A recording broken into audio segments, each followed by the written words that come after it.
Welcome back, everyone. This is part 4, and these carbs have been soaking inside for about 3 hours. Let's take a look. So my plan is to get these out of here and let them dry off as much as possible. I don't want to waste any of the excess solvent.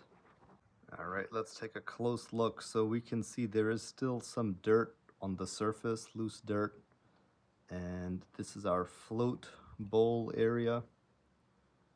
Again, wearing gloves, being careful not to touch this stuff too much. On this carb as well, you can see that brass tube hasn't really been cleaned up as much. Let's just try to quickly wipe it down. The surface is good to go. I hope so. Just gently rubbing this down. So we can see a lot of that loose stuff came off, but the metal is still not as bright and shiny. But what I'm mainly concerned about is stuff like that might still be in the passageways and it's just hanging around. So let's give it a squirt. All right, so I'm gonna hose these down a little bit.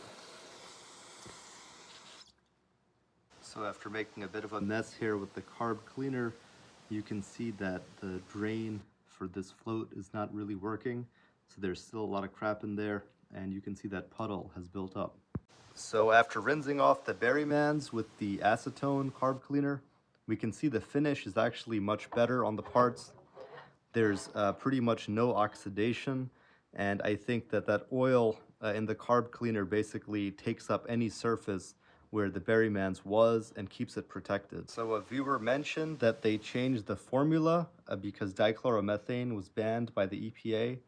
This is a very thick, very soupy, viscous substance, and I'm gonna try it again. Let's dip these back in with that tube facing down for another couple of hours and see what it's gonna do. My background is in chemistry, so we might try to make a better version of this coming soon.